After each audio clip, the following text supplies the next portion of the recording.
वीरांगना रानी अवंतीबाई लोधी की जयंती मनाई। 1857 की क्रांति की महानायिका वीरांगना रानी अवंतीबाई लोधी की जयंती समारोह के मौके पर बुधवार को मीरगंज के एक बैंक्वेट हॉल में बीएल वर्मा, केंद्रीय राज्य मंत्री सहकारिता, शाहजहांपुर की मेयर अर्चना वर्मा, क्षेत्रीय विधायक डॉक्टर डीसी वर्मा, नम्रता वर्मा, पूरनलाल लोधी आदि मौजूद रहे। राष्ट्रीय लोधी महासभा के तत्वाधान में ये कार्यक्रम का आयोजन हुआ, जिसमें हजारों की संख्या में दूर दराज से लोधी समाज के लोगों ने बढ़ चढ़कर हिस्सा लिया। लोधी समाज ने शॉल उड़ाकर उनका फूल मालाओं से स्वागत किया। क्षेत्रीय विधायक ने जनसभा को संबोधित करते हुए बताया कि लोधी समाज अपने बच्चों को ज्यादा से ज्यादा शिक्षा ग्रहण कराए। विधायक ने बाबू कल्याण सिंह को याद किया, उनके किए गए कार्यों को लोधी समाज के समक्ष रखा। केंद्रीय राज्य मंत्री सहकारिता बीएल वर्मा ने बताया कि वीरांगना अवंतीबाई लोधी की जयंती एक पर्व के रूप में मनाई जानी चाहिए। इस दौरान तेजपाल फौजी, यशवंत चौधरी, चरण सिंह, नंदलाल लोधी, जिला अध्यक्ष केपी राणा, विधायक प्रतिनिधि हरीश लोधी, जिला महामंत्री रामशरण लोधी, आनंद मोहन वर्मा, जिला उपाध्यक्ष सुरेश वर्मा, टिंकू वर्मा, मीडिया प्रभारी मुकेश कश्यप, महेंद्रपाल सहित हजारों की संख्या में लोग शामिल हुए। आज के समय में हमारी 27 साल की, 28 साल, 30 साल की बेटियां हो जाती है, तब तक वो अपनी शिक्षा ग्रहण करती रहती है।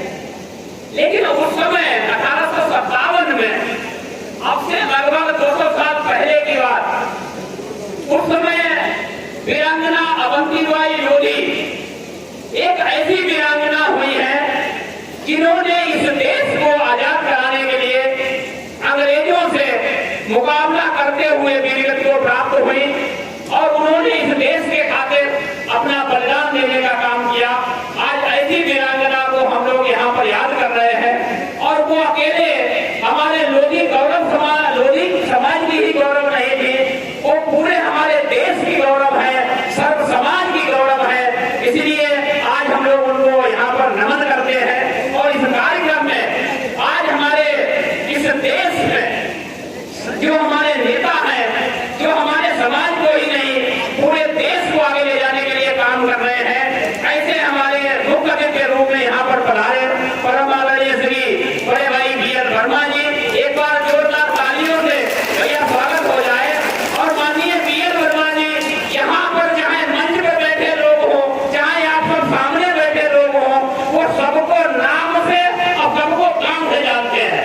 ये भाई साहब की खासियत है, भाई साहब सबको जानते हैं। आप लोग का स्वागत और अभिनंदन करता हूँ, वंदन करता हूँ। भाइयों, आप लोगों ने समय दिया और अभी बहुत सारे बच्चों एक चीज पर जोर दिया, शिक्षा पर। भाइयों, ये निश्चित है, चाहे बीएल वर्मा जी भाई साहब हो, चाहे मैं आपके सामने खड़ा बोल रहा हूँ, बगैर शिक्षा के कुछ भी नहीं हो सकता है। इस देश को आगे बढ़ाने वाले बहुत सारे पुस्तक ज्योतिबा फुले जी ने लिखी थी कि विद्या बिना मति गई, मति बिना गति गई, गति बिना विद्या गया, इतने अनंत एक विद्या करती है। भाइयों, मैं भी आपसे निवेदन करता हूँ कि आप लोग शिक्षा की तरफ जरूर ध्यान दें, अपने बच्चों को, बेटियों को पढ़ाने पर ध्यान दें। और उसके बाद दूसरे नंबर पर कोई चीज आती है तो वो है राजनीति। अगर आप शिक्षित हो गए, आप शिक्षा के क्षेत्र में आगे बढ़ गए और आप राजनीति में बिछड़ गए, तब भी आपको कोई पूछने वाला नहीं है। आप पहले शिक्षित बनिए, उसके बाद राजनीति जरूर करिए। वीरांगना अवंतीबाई लोधी, ये उस समय के जो हमारे राजा महाराजा थे, उस समय जो राजा बनते थे वो तीर तलवार से बनते थे। उसमें तीर तलवार और तोप चलती थी, तब राजा बनते थे। आज अगर आपको आगे बढ़ना है, आज आपको अगर नेता बनना है, तो निश्चित तौर पर आपको अपने जनता के बीच में जाना होगा और वोट की बदौलत आज आप एमएलए, एमपी सब कुछ बन सकते हैं। भाइयों, इसलिए पहला ध्यान आपका शिक्षा को होना चाहिए और दूसरा ध्यान आपका राजनीति होना चाहिए। भाइयों, हमारे समाज में बहुत ऐसे महापुरुष हुए हैं। बाबूजी कल्याण सिंह ने इस उत्तर प्रदेश को नई दिशा देने का काम किया, हम लोगों को जागरूक करने का काम किया, हम लोगों को नई दिशा देने का काम किया। आज हम बाबूजी की प्रेरणा से सब कुछ सीखते हैं और बाबूजी की प्रेरणा से ही उनके जो बताए हुए रास्ते हैं उसी पर आगे चलने का काम, चाहे बड़े भाई बीएल वर्मा जी हो या मंच पर बैठे लोग हो, हम सब लोग उन्हीं के अनुयायी है और उन्हीं के अनुरूप आज काम कर रहे हैं। हमारे इस देश में एक और नाम आता है राजनीति की बड़ी हस्ती, दीदी उमा भारती जी का। दीदी उमा भारती जी भी मध्य प्रदेश में उन्होंने हमारी भारतीय जनता पार्टी की सरकार बनवाने का काम किया और भारतीय जनता पार्टी के बैनर तले वो मध्य प्रदेश के मुख्यमंत्री भी रहे। भाइयों, हमारे समाज में बहुत सारे महापुरुष हुए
किया और मैं उनको बहुत बहुत धन्यवाद देना चाहती हूँ और उनको धन्यवाद प्रणाम करना चाहती हूँ कि उन्होंने महिला शक्ति को यहाँ पर बुलाया, अपनी पत्नी को भी लाए और अपनी बेटी को भी लाए।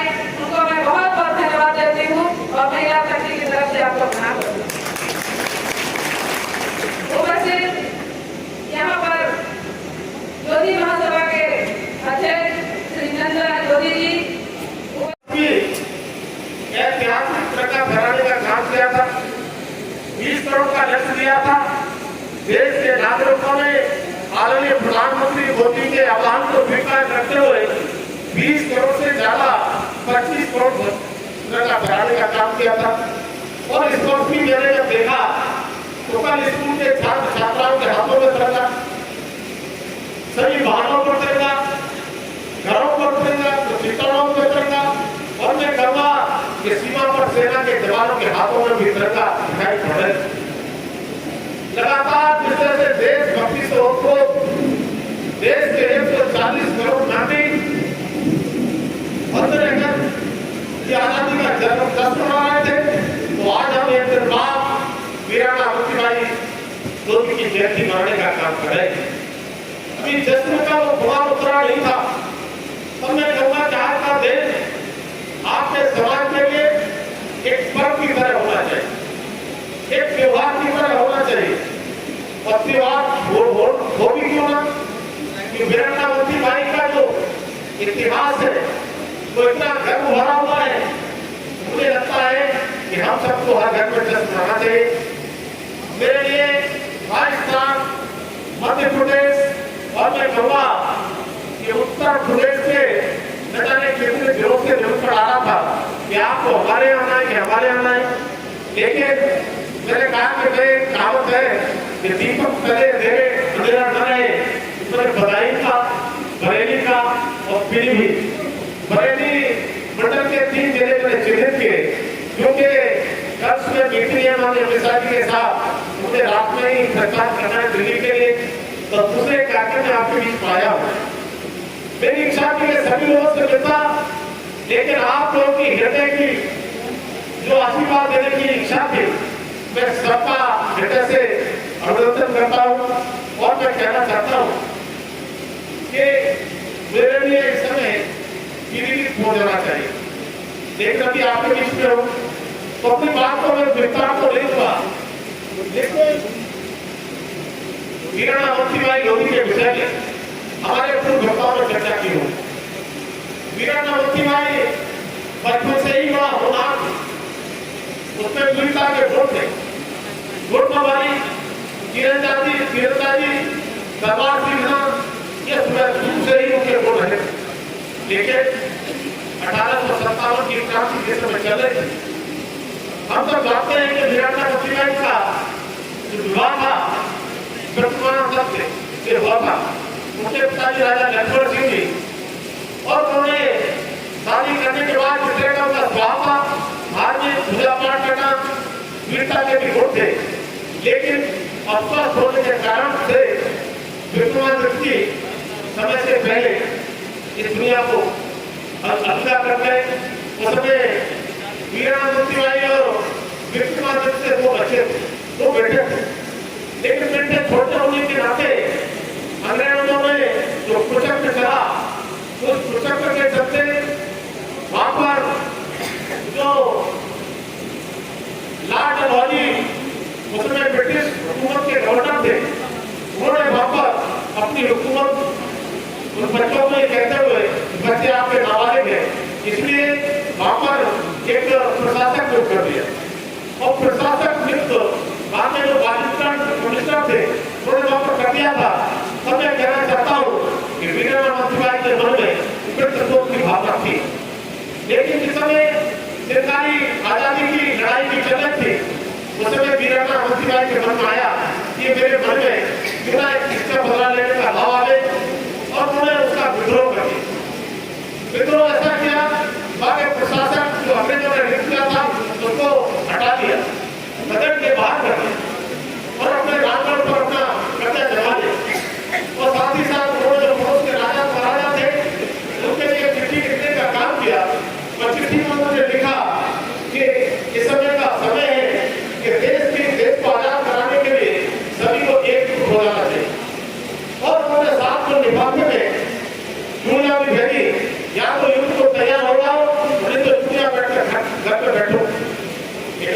साथियों, वीरांगना अवंतीबाई के आह्वान के साथ कुछ राजाओं ने युद्ध करने की ठान ली। रानी के साथ तैयार हुए, लगभग 4000 की सेनाओं के साथ महारानी ने युद्ध करना शुरू कर दिया। युद्ध में कई बार अंग्रेजों को खदेड़ने का काम भी किया, लेकिन एक समय ऐसा आया कि रानी के खिलाफ अंग्रेजों की साजिश बड़ी हो गई, रानी की सेना छोटी हो गई। तब एक बार रानी ने महसूस किया कि अब यहाँ पर कुछ ऐसे बच चलेगा नहीं। उन्होंने अपनी उस रायगढ़ की पहाड़ियों की तरफ को प्रचार कर दिया और जंगलों में रह करके उन्होंने उस समय पुरेला युद्ध की रणनीति पर युद्ध करना चालू किया और रणनीति बनानी चालू की और लंबी लड़ाई लड़ते लड़ते एक बार पहाड़ियों के बीच में रानी गिर जाती है। उस समय कई बार अंग्रेजों को खदेड़ने के बाद रानी की स्थिति हुई कि एक बार एक अंग्रेज की गोली जिस हाथ से बंदूक चलाती लगती है और बंदूक ऐसा हाथ से छूट जाती है। बंदूक हाथ से छूटने के बाद रानी दुर्गावती की तरह से रानी ने सोचा कि सीता जी अंग्रेजों के हाथ में नहीं लगे हुए अपने देश से, और उन्होंने अपने साथी लोग का था जो उनका अंगरक्षक था उसके हाथ से तलवार ले ली और देखा अंग्रेज मेरे तक पहुंचे और अपने अंगरक्षक की तलवार से और उन्होंने अपना धोकर के और अपनी एक तरह से बदनाम करने का काम किया। तब मैं कह सकता हूँ कि महारानी ने अंग्रेजों का हाथ लगने नहीं दिया। और कई बार इस प्रकार की घटनाएं अगर बताऊं तो लंबा होगा। हमारे साथियों, कि आपकी वीरता था, उन्हें भोर था, उनका जो बलिदान था, उनका पराक्रम जो था, उनका साहस था, वीरता थी, उसके लिए इतिहासकारों ने छिपाने का था। धन्यवाद देना चाहता हूँ उन लोगों के लिए जिन्होंने जाकर के शोध किया, इतिहास बनाने का काम किया। आज माननीय बाबूजी हमारे बीच में नहीं है, उन्होंने प्रयास करके प्रदेश भर में वीरांगना अवंतीबाई की मूर्ति लगाने का काम। आज हम देखते हैं उत्तर प्रदेश की राजधानी लखनऊ और उत्तर प्रदेश की राजधानी लखनऊ राजधानी के सीने पर छाती पर कोई मूर्ति लगी है तो कोई मुस्लिम मूर्ति नहीं, हमारे कल्याण सिंह बाबू जी ने वीरांगना अवंतीबाई के लगाने का काम किया है। कितने लोग ऐसे तो लखनऊ में मूर्ति देखी है, बताइए आप बताइए कितने लोगों ने मूर्ति देखी है? काफी लोगों ने देखी है, काफी लोगों ने नहीं देखी। अब मैं कहना चाहता हूँ भारतीय जनता पार्टी का कारण है उसके बगल में जीत विग्रह और विधानसभा के ठीक सामने छाती पर वो मूर्ति रानी अवंतीबाई की लगी। ये तो हम जानते हैं कि ये मूर्तियां और ये कार्यक्रम कोई हमारे खेतों में फैलावा नहीं पड़ा, लेकिन हमारे स्वाभिमान को उड़ाते हैं, हमारे स्वाभिमान को उड़ाते हैं, सम्मान को उड़ाते हैं, हमारी गौरव गाथा को उड़ाने का काम करते हैं।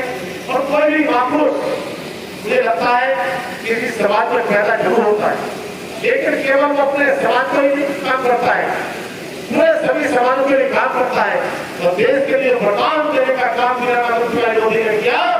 इतिहास आज गवाह है, इतिहासकारों ने भले ही छिपाया हो, लेकिन आज जन तक हमारे प्रधानमंत्री मोदी जी हो, योगी जी हो या हमारे बाबू कल्याण सिंह जी हो, सभी ने गौरव गाथा को बढ़ाने का काम किया है। आज अवंतीबाई के नाम से न जाने कितने डॉक्यूमेंट जारी हुए। आज अवंतीबाई के नाम से वीरता पुरस्कार भी हमको मिलते हैं। आज वीरांगना अवंतीबाई के नाम से कितने संस्थान खुले हैं, गवर्नमेंट के संस्थान खुले हैं। अभी बनाई में एक पीएससी की बटालियन बनी, वो किसी और नाम से नहीं, वो बनाई में अगर पीएससी की बटालियन बनी है तो वीरांगना अवंतीबाई के नाम से। हमारे साथियों, आपने बनाई में भी देखी होगी, जब समय अनुकूल आया आप लोगों ने स्वागत दी तो बनाई में मेडिकल कॉलेज के सामने सबसे प्राइम लोकेशन पर अगर कोई मूर्ति लगी है, भव्य मूर्ति लगी है तो वीरांगना अवंतीबाई की लगी। हमारे बाबू कल्याण सिंह की मूर्ति भी आगरा हाईवे पर ही उन्होंने लगाने का काम किया है। तब मेरा कहना है कि अपने महापुरुषों को याद करने का समय इन मूर्तियों के माध्यम से आता है। तब आज हम लोग को प्रतिज्ञा लेनी पड़ेगी और मैं कहूँगा जो वीरांगना अवंतीबाई ने हमारे बाबू कल्याण सिंह ने जिस तरह से काम किए हैं, गुलाब सिंह लोधा के विषय में मैं कहूँ 1935 में सबसे पहले उन्होंने अपने को जिला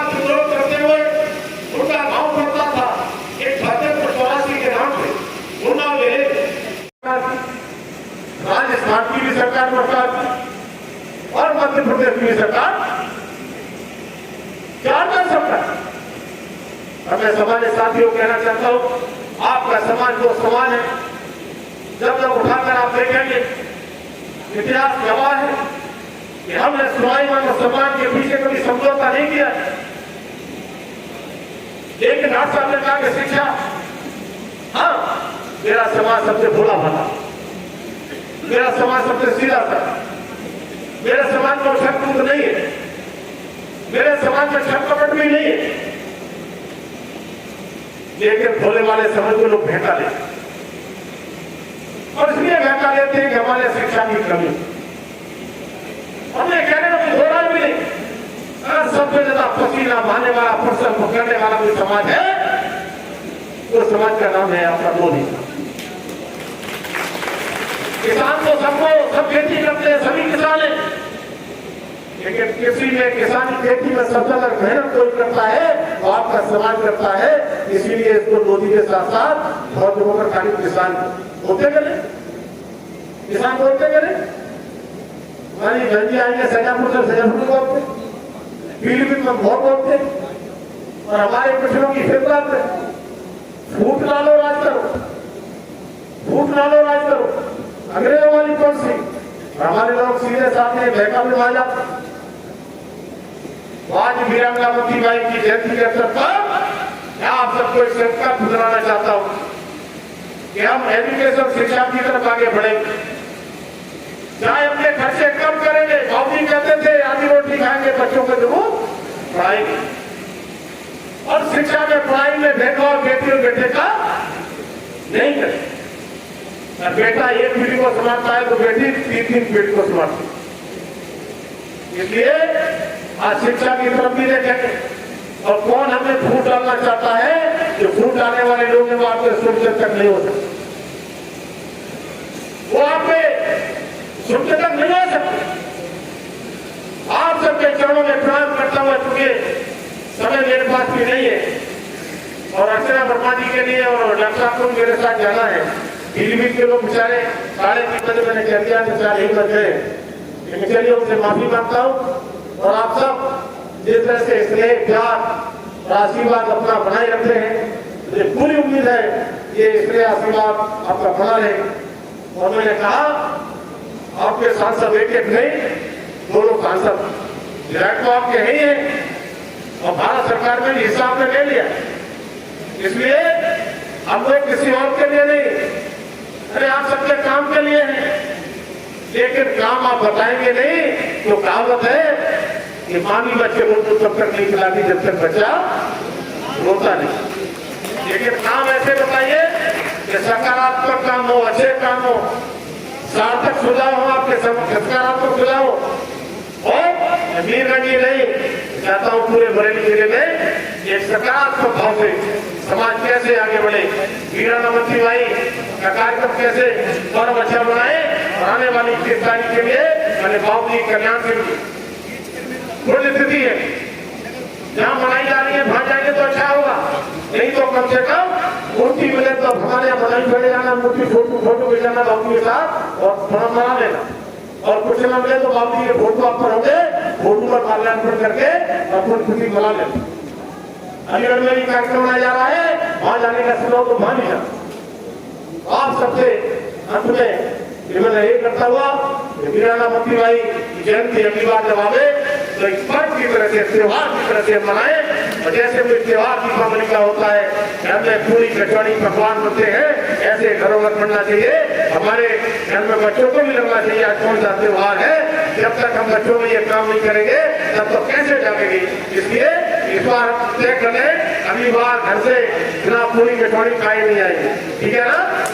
बच्चों को भी लगना चाहिए, अरे हमको खिलाना मत खिलाना, बच्चों को तो खिलाना। चलिए बहुत बहुत धन्यवाद। जय हिंद, जय भारत, भारत माता की बहुत बहुत धन्यवाद माननीय मंत्री।